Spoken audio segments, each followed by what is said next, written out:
Welcome to Parks and Cons, the companion podcast, the parksandcons.com website and YouTube channel, where we discuss cons, theme parks, collecting, and other fun stuff.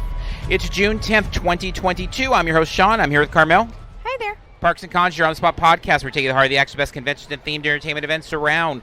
Today we are recording at Knott, Soak City. We are actually here reviewing the Cabana rentals, and so we'll talk about that in the second half of this podcast. It's kind of nice just having our own private space to record, because that's not at all a Parks and Cons thing. We're always kind of in the middle of all sorts of chaos, but it's kind of nice because we literally have some fencing and some parameters around us, so we should be able to mostly have our own space here. But before we get into talking about Knott's and Soak City and the Cabanas, let's flash back to just last night.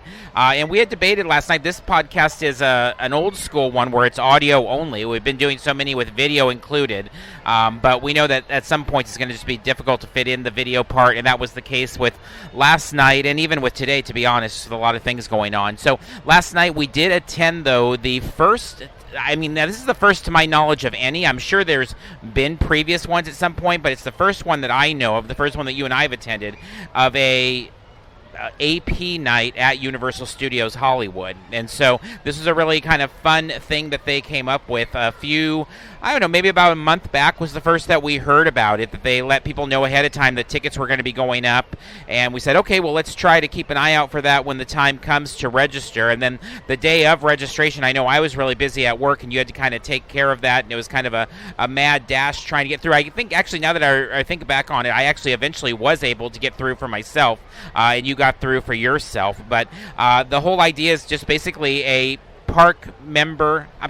pass member park takeover. So the title of the event really was Park Takeover for the pass holders, and so that was really the whole theme, if we want to call it that theme, was just kind of the idea of pass holders, taking over for the evening, and it ran from 8 to midnight, although we got there a little bit earlier. But in terms of registration, it was just, we had actually a few people reach out about that, about were there other things like that, like Generation Jurassic was a different type of event. That was not a pass holder only event. That was also teamed up with Target and Mattel, and it was a media thing and a Generation Jurassic thing. But this was different because this was just like, hey, if you're a pass holder, jump online, book your reservation, come on down. And you did that, and I did that, and we were able to get a spot. Yeah, and it was a bit challenging just because there seemed to be some issues with some pass holders' passes. I was trying to get all our group of friends taken care of. Several of us were trying. We didn't know how competitive the situation was going to be. We didn't know how many people we could register for and stuff. So there were a handful of us who were trying to get everybody in our group situated and stuff. And as it turns out, one of our passes from one of our friends, there was an issue of some sort, and so it was blocking me out, and it was getting scary, maybe we're not going to get it, or are they sold out, or what's the problem and stuff. And then so in the end, as you said, you ended up getting yours, I got my own, and then I think some of our friends got their own. And then our friend that was having the issues with the pass, he said that he actually called and spent a couple hours with them trying to get it situated, and they never figured out what the problem was, and so he thought he was just out of luck. But then a few days later, another friend tried for him just randomly. I don't know what sparked the thought, and then all of a sudden his pass worked. And so it was, not having done one of those before and not knowing how competitive or anything, it was a little stressful to try and get it, because we wanted to go if we could and stuff, and it sounded like it could be a fun event. So in the end, we were all able to go and stuff, and we were all had our reservations and stuff, and it was enjoyable. And I don't know how quickly it sold out. When I looked yesterday or the day before, the event at the top said that it was at capacity, but I don't know how long that took or anything. Like I said, it was a couple days after that our friend was able to get our other friend in and stuff, and so I don't know how competitive it ended up being or whatever, but but we didn't want to take chances, so we were definitely on the computer as soon as they were released, trying to get that situated as quickly as possible. Well, and the capacity, I don't want to skip too far ahead here, but that was to me one of the highlights of it, is it didn't, Universal, as with many parks, has been very crowded the last, since the reopening last year. And this felt much more manageable. It felt like a good night at Universal, where like a lot of the lines were like 10, 15 minutes long. Something like Secret Life of Pets was 15 minutes. We did Transformers and it was like practically walk on. Mummy was so a lot of these things, with the tram tour was pretty much no wait, etc. So there was a lot of opportunities to do things without the big wait. So it seemed like they had a good number, whatever it was, in terms of the capacity for the event. One thing also, before we get into kind of just some of the perks and kind of what the event was, I did want to say too, I thought it was very, I think it's interesting, but also very cool that there was a pass holder event, because pass holder events are not something we see very often anymore, and obviously we've had the pandemic close everything down, but when you look at the various parks, there's not a lot of perks necessarily for pass holders outside of like whatever, like, the basic discounts and access to the parks, and all of those are great. But knowing a lot of people did pandemic shopping for passes, during the closure. And I know that was for us. We had gone a couple years without having a Universal Pass. Then in summer of 2020, we're like, well, when it reopens, we want to be able to go. We hadn't been spending much money. We bought our passes. Then we obviously waited a whole nother year to be able to use them. But, now we come to this side of the year. We know a lot of people that have let Knott's passes go, Universal passes go, Disney. There's not a park that we have passes to that we don't know somebody that's letting their pass has or is about to let their pass go in the case of Disneyland. And a lot of that is just spending money, quality of experience in some cases, drive times, traffic. There's a lot of things that are different now than obviously the summer of 2020. And so Universal doing this, I thought, was a really smart thing, because you do have people right now that are on the fence with a lot of parks, whether it is Disney, Universal, etc., of like, do I want this pass? Am I getting value out of it? And having that nice perk. We were used to those types of things at Disneyland. I mean, we used to have a lot of fun, like movie screenings and stuff at Disneyland. That has long, long gone. Knott's does that incredible Christmas event, which is like one of my favorite things throughout the year, their preview. But there hasn't been anything really in this kind of spring, summer too much in terms of like, a big event like this. And so to have just one big night where we all got nice, shiny, they spent the money on these nice, shiny lanyards to make you feel special, like you paid for some big event or something. I thought that was really smart of them and how they marketed that. Yeah, definitely. I mean, it is nice to feel kind of appreciated. I mean, there wasn't a lot at the event, and again, we'll go into the specifics, but there wasn't a lot that we couldn't like access on a normal day or just like any given day and stuff. But having it after hours and stuff, and having it even just any event, it like made you feel kind of appreciated, whereas we haven't really been feeling appreciated or loved a lot by a lot of the parks and stuff as pass holders lately. And so for all the various reasons and stuff, but the fact that there was an actual event and it was fun and stuff, and we got to spend time with friends and everything else, it was like, it actually, it's nice to, like I said, feel kind of loved and appreciated at this point in time there. And if someone's on the fence, if Disney or whatever else other parks were doing more pass holder events, I could see more people having some taking more into consideration keeping the passes and stuff, because it's like, oh well, there's these unique events we won't be able to experience anymore. But as it is, as you said, there's a lot of people that we know who have given up some of their passes or whatever for different places and different reasons and stuff. So definitely very cool to have an event where it was for pass holders. Yeah, and I mean, like everything, it's a really case of supply and demand. And so in the case, I mean, obviously the biggest one in terms of like the challenges with feeling appreciated is Disney. I mean, I know for many Disney, it's not only does it feel like you're not appreciated as a pass holder or a Magic Key member as it stands now, but it feels actually like they actively dislike you as a corporation in many ways. And so those can be challenging aspects. But what's going to happen? So for like Universal, this is perfect to do something like this to really keep people locked in, excited through the summer, through the winter. And then, you're going to have Super Nintendo World open, and you're not going to need to do any deals. You're not going to need to do pass holders. So I hope there's more of these, but you don't really need to do those when you have those types of things. So this was a really smart thing to do. I think the timing was pretty perfect, and it all, worked out really well. So now into some of the specifics. As I said, it went 8 a.m. to midnight. So a nice 4-hour gap. 8 p.m. 8 p.m. And you could access the park as early as you want as a pass holder. I don't know what time they started giving the credentials out, but we got there a little bit before 5 and were able to get our credentials. And again, it was really nice to go through and get a lanyard. I'm a big lanyard fan. I know a lot of people are. It just feels special when you have that lanyard. There's a reason all these different VIP things like that, a Horror Nights does, or back in the media days, for a lot of the media Scary Farm stuff, they'd give you the lanyards. Just lanyards feel important. They feel nice. And so that was really cool to come through the gate and get that. And I was really surprised by that. I thought it was really cool. I mean, one of the criticisms sometimes of Universal is that you don't have an actual nice plastic card. You get the kind of paper card for the pass. And so the fact that they were giving that as a lanyard was a nice thing there. Then a lot of the activity really was just in the center at Universal Plaza, where Coca-Cola was there, specifically really promoting Starlight, their new soda. So they were giving out cans, mini cans of soda of Starlight. They had kind of a lounge area with some chairs and kind of lawn chairs. They had a game area. It felt very actually not summer nights, of kind of you could play cornhole and Jenga and things of that nature. They had a DJ there pumping the music, and the music was going throughout the park. In fact, we were in the upstairs over at Simpsons eating a Krusty Burger, and the music was literally too loud, and the DJ was too loud being pumped through the speakers to even stay in the room, so we had to abandon the room and go find a quieter spot. But it was one big kind of party atmosphere. In terms of, though, outside of that, as you said, they used a lot of the grad bash, their grad night stuff is kind of the backdrops or lighting, so that was a little strange that they didn't kind of put signage over them. They did have a few kind of pass holder specific signage things up, but I think in the end really what the night was about was being able to access this park at night, which is a real rarity for Universal. Universal Studios Hollywood is such a beautiful park at night. It's so awesome and special, and so whenever it's open at night, it's really awesome and nice. So it was great on that side. It was great that they were doing something showing appreciation. The lanyard was great.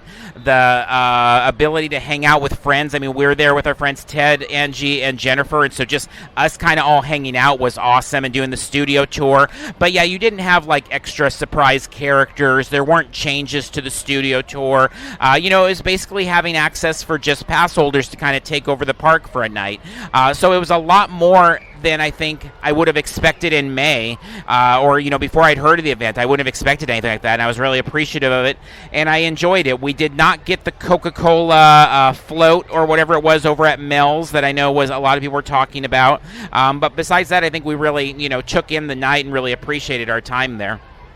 Yeah, definitely. I mean, it was like you said, it was more just having access to the park and these after hours and stuff. I didn't spend a lot of time looking at wait times, but at one point I did look at the wait times for the different rides, because most of the rides were accessible for the event. And I think at that point in time, the longest wait was 25 minutes, and I believe that was for Jurassic. And then Secret Life of Pets, I think, was 20 minutes. But like you said, I mean, we practically walked on to Transformers, and Mummy was a 5-minute wait, so I think that was practically walk on as well and stuff. So yeah, and then the tram tour ended. The last one left at 9:15, and so we had kind of wondered, would there be anything different or unique or special about the tram tour? Would there be extra things? And there wasn't. It was just it was the standard tram tour, but again, with a bit more room, with not as many guests in the park and stuff at the time. So it was, definitely a cool way to access the park and stuff. And like you said, just kind of spend time with friends and things. And I did try the Starlight soda. You're not a fan of anything but Diet Coke for the most part, water, whatever. But I did try that, and that was different in the sense that, I mean, if you look on the website, it's described as being quote, inspired by space, I think it says. And so it's well, what does space taste like and stuff? And so I think Angie and Ted really, really liked the soda, and I liked it fine. To me, the flavoring that it was kind of most closest to is it seemed like there was a hint of vanilla in the flavoring. I think Ted and Angie kind of tasted almost a little bit of cherry. So yeah, maybe kind of cherry, kind of vanilla, but not overwhelming, just kind of hints of them.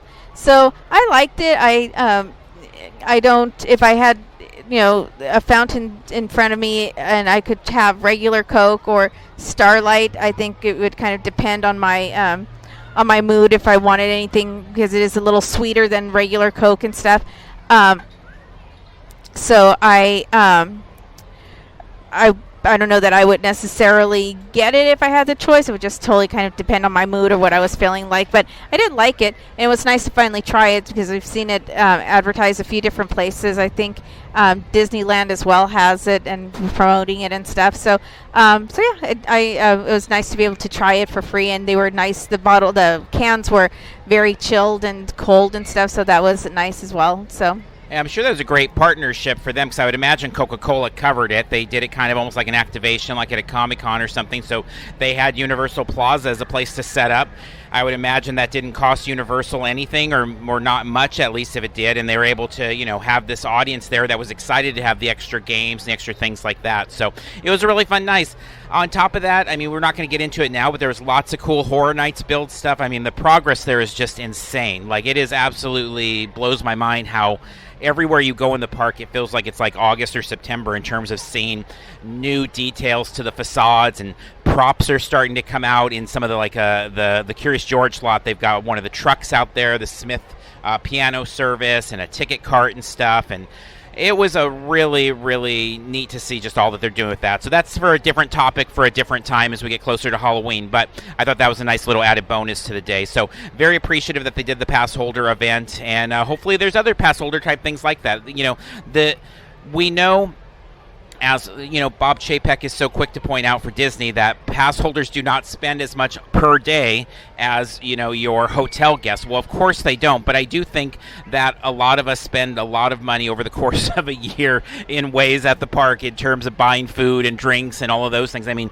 we're at this Cabana now, which Knott is sponsoring the Cabana, but we just paid $35 pretty much for like a sandwich and a soda and we'll get to that for the fees and stuff like that, and that's just money that we're spending here. So it's like, Universal doing that, I thought was really cool, and the way that they showed appreciation for their fans. And they've got a big year coming up with Super Nintendo World. I mean, that is going to rock the not just theme park world, but I know people all over that aren't even quote unquote theme park people that are amped about it and asking questions about it, and calling it very much like we had Harry Potter World. They're asking about Mario World, but we'll be covering that obviously down the line. But kudos to Universal for doing the event, and it was just a fun time hanging out with some good friends. Absolutely. So with that, then, let's turn our attention to where we're at right now. We are, as I said, in the Cabana. We're right next to the wave pool here. Knott's was very kind to reach out about reviewing the Cabana services, or just the Cabana rentals in general at Soak City. And so although you and I are not water park people, I mean, in full disclosure, although the water park Soak City is included in our pass as a Knott's pass holder, because it's included in the gold and platinum, and we've had platinum for a few years because sometimes we'll visit Great America or we like the discounts and things like that. So we could access Soak City all the time every summer, but we haven't been here since we covered it. And the last time we were at Soak City was to cover it as the very first thing we ever covered at Knott's Berry Farm, which I think that was 2014. And Soak City had opened with some new refreshing, they redid the longboard grill and things like that. And I remember at the time being like, oh, wow, we couldn't have been asked to cover like a worse thing for us because we're not water park people, and like hopefully we do a good job. And it seemed to go well, and actually we got so many views over the years on those videos that were all the different slides and things like that. So when it came to this summer and they asked about coming out to see the Cabanas, of course we wanted to come back and check it out. So even though we're not normally Soak City people, we're here and we're in the Cabanas. And I was just telling you, like, I didn't bring anything to read, but I wish I did, because it just seems so relaxing to like sit here in the Cabana with the option of shade or sunbathing, whatever you want, and just like read. Like, it feels like it would have been some good additional self-therapy there that we had. So with the Cabana, so let's kind of break it down. So first off, a ticket to Soak City, I believe you looked it up and you said, how much is it again? I think the day tickets start at $48, so I'm guessing there's different prices depending on the busyness of the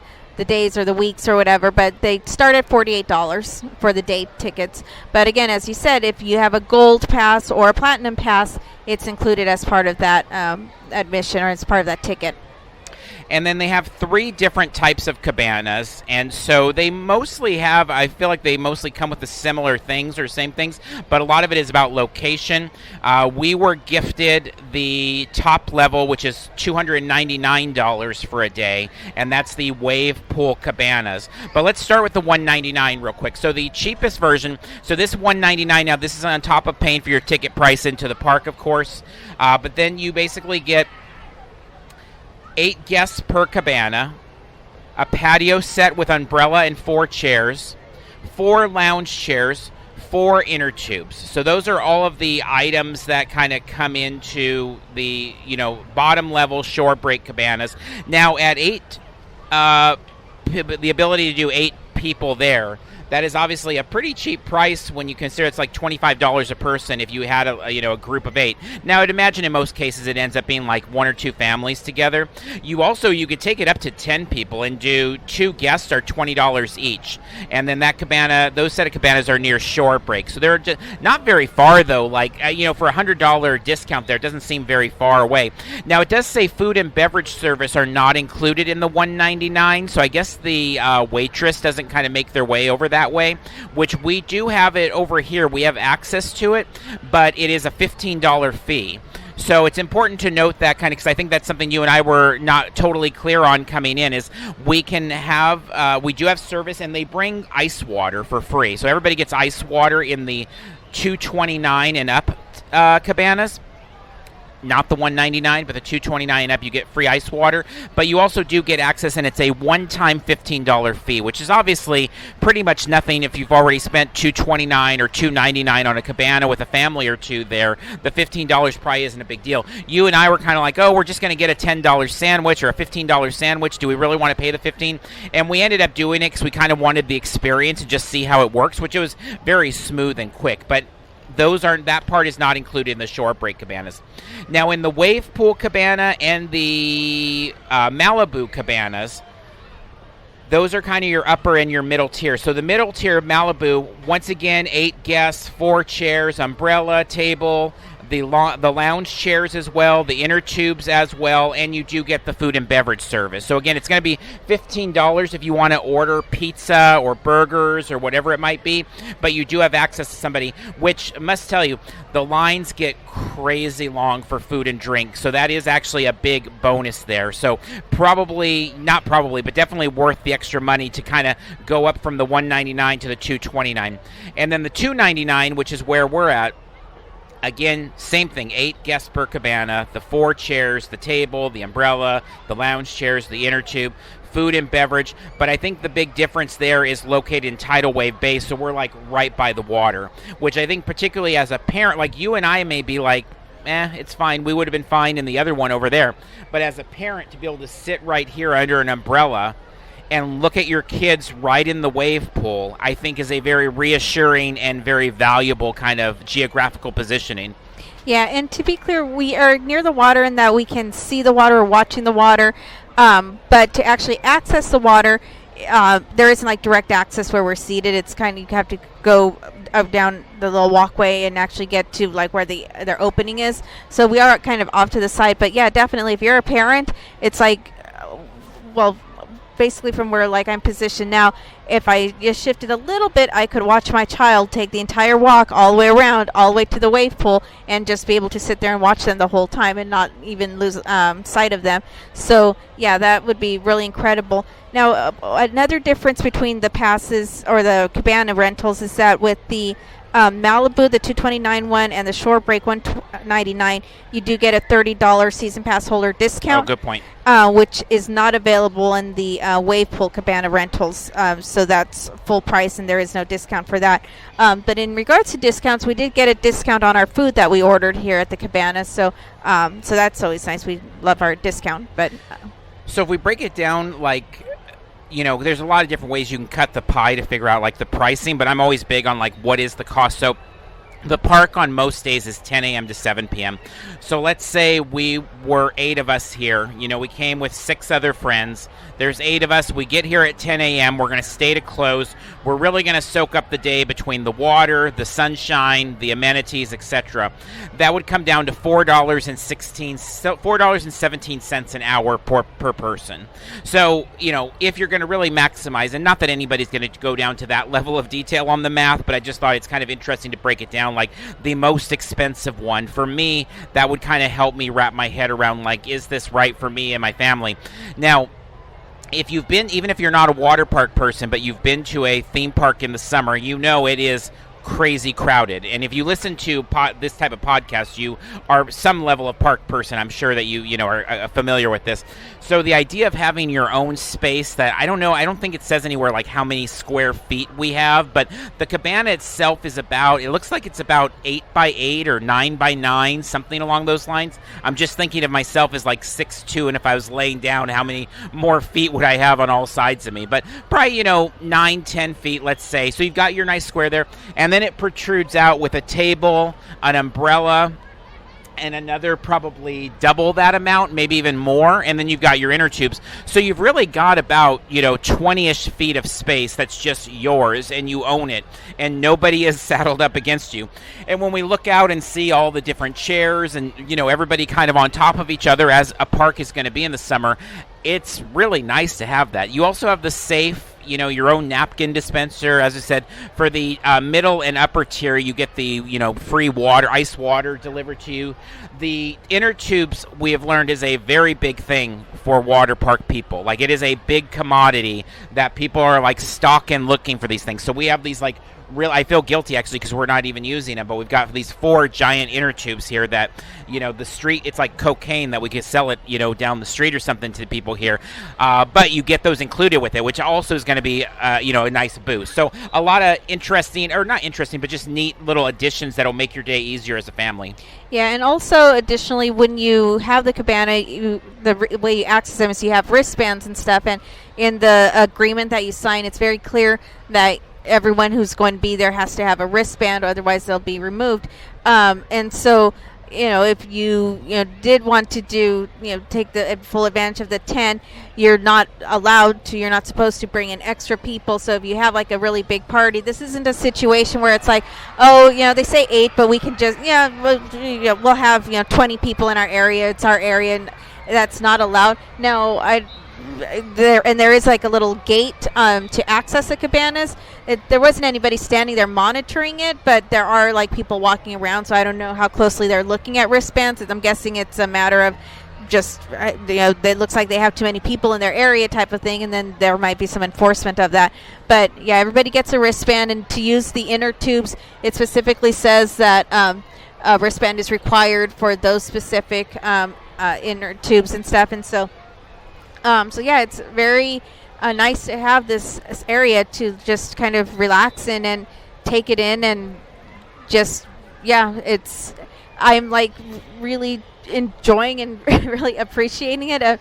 Obviously, we spend a lot of time in theme parks, a lot of times, just doing stuff. And as you said, it's very rare that we have our own space anywhere. I mean, we'll like find little corners here and there, like at convention centers, or we'll find little corner areas and stuff, and we'll kind of make our own space or try to, but when doing so, usually we're like way off in a corner somewhere, so we're not really kind of even experiencing a lot of what's going on around us, which we're kind of tucked away. But here we are so close to the action, and yet we have our own space, and I'm feeling very spoiled and very appreciative for this time. And yeah, if we had known we could have brought more books, or we could have just really just relaxed and taken it in even more, but as it is, like I said, I'm feeling very spoiled and by this experience, because it's very, very nice. So. Yeah, it's nice not to have to fight for space, and it's funny because it feels we've been very fortunate to be able to visit like Club 33 or the 1901 Lounge at DCA before for Disney, and the best thing about those experiences is that you're seeing, like especially Club 33, is you're soaking up all the history of Disney and knowing what a special place is. But the other nice part about it is you are kind of away from the masses, like you're away from the crowds, and you kind of have your private space there that you're able to kind of just be in. And so right here, that's kind of how it feels. Like we're sitting here and we're able to look at the water and we're able to see all the different pools and the slides and all of that. But you've got a spot here. So if you want to break away and go stand in line and wait, and you can, but you can also just be here in this kind of quiet area. So it's not like you have exclusive access to water or anything, but you do have exclusive space to kind of rest. Now I did want to hit on the menu real quick. So the Cabana menu, as I said, you are not able to use the dining plan or the season pass holder meal plan, the day plan, any of that. So you can use those if you want to walk and go get in line. Like Longboard Grill, I can see from here, and it has a line just about out the door. But we could walk and go use our card there. So it's not that it's not allowed at the park, but just as part of the Cabana service, it's not included. So the Cabana service, again, it's a $15 fee, one-time fee. And then some of the items to give an idea of them. So like the family meal, like if you're going to fill a big, quantity of people, the family meal, you choose 2 of these things. So 4 cheeseburgers and 4 drinks, 4 chicken sandwiches, 4 drinks, 4 cheeseburger baskets. Let's see. The baskets. That's the ones that come with the French fries. There's the chicken tenders, the pepperoni pizza, Hawaiian pizza. So you combine those to make basically like, 8 cheeseburger baskets, for example, or 4 cheeseburger baskets and, the drinks. And that's $135. If you want to get a large pizza, cheese pizza, $56, pepperoni, Hawaiian, those are also $56. We got the turkey baguette, which is just a simple, like, 1 serving type sandwich. We're splitting it. That was $11.50. They got a chicken Caesar salad for $13. But they've got a lot of these, like, platters. Like, there's a 10 sandwich platter, which this seems like a great one for a family. You get, let's see, 3 turkey and Swiss, 3 ham and cheese, 1 veggie wrap, and 3 roast beef and provolone, and all of that for $35. So an average of $3.50 per sandwich. 40 pieces of sushi, $41. There's a dessert platter with an assortment of dessert bars. Doesn't say how many, $25. You can get a pitcher of beer, $12, a bottle of wine, or not a bottle of wine, a glass of wine, $10. So the prices on a lot of the food are pretty good, I think, considering how many people can, participate in eating these meals and things like that. And again, we get your discount, apparently. We got our discount on our food, so having the Platinum Pass, I think it's a 20% discount that we got on food, so that is a nice addition as well. So yeah, it can definitely be affordable if you bring a whole family and you split up the costs, or take advantage of the 10 people, and then do those meals and stuff. And although like initially when I saw that it's $300 for a cabana, it's like ouch. But no, really, when you break it down, I don't think most people are going to just although maybe there are, we're not the people who are generally going to just use it for 2 people, usually under normal circumstances. So, when you break it down and stuff, it's quite accessible, really. So, it was more accessible than I was realizing kind of coming into it. So it's really a cool aspect of things. Yeah, and I think that, in the world of theme parks where there's so much like pay to play, VIP service, get behind the scenes, get your extra little space, get your front of the line, it's incredibly rare to find this level of exclusivity for just $300 for a family. You just don't find that. Like for $300, you can buy your way to a very exclusive, nice kind of environment. And the truth of the matter is that's, what's thousands of dollars to try to do something like that at Disney. And, it varies what you're paying at various events and stuff. But I think it is, it needs to be noted that it is a pretty good value, or a really good value, actually, when you look at all that is kind of included in it. So I know we are appreciative of being able to check it out. And, again, not being Soak City people, not being, I love swimming, but I'm not like a water park person. Like I love swimming in pools. I've never been big on like water slides and stuff, but I'm really appreciative that we got to check this out. And I think it's been a good day overall. So any last things that we should touch on either of the events before we wrap this one up? Nothing's coming to mind. Again, just very spoiled and appreciative, and love that we got this experience and stuff. And it's definitely just really appreciative, and that we got to do this because it's really cool and stuff, and it had a very nice afternoon. All right, then let's look at the calendar real quick. And once again, the calendar is always updated on parksandcons.com, so you can always check out these different events or other events that may be there that maybe we're not able to make it out to. But some of our coverage plans in the weeks ahead here, we've got Haunt X this weekend. We'll be there. But looking a little bit further down the line, we've got Spooky Expo, June 18th and the 19th. Sticker Expo, June 25th to the 26th. Anime Expo, that's returning to the LA Convention Center. That is July 1st through the 4th. Hollywood Show, also that weekend, July 1st through the 2nd. Near Mint Sunday Comic Book Show, that's July 3rd. Torpedo Con, July 16th and the 17th. Disneyland celebrating its anniversary on July 17th. And then San Diego Comic Con will be in full Comic Con mode the 18th through the 24th. Lots of good stuff there. We want to thank our Parks and Cons crew. Huge thanks to each and every one of you. We hope that you enjoy our coverage, and we appreciate all the love that you give there. If you are interested in checking out our Patreon, please find us over there. You can also connect via our homepage. Also, if you've not done so, please consider leaving us reviews wherever it is you find the podcast. Each one of those is appreciated. You can follow along in real time on social media at Parks and Cons on Twitter, Facebook, Instagram, TikTok, and of course, YouTube. Wrapping up here at Knott Soak City. Until next time, we'll see you in line somewhere.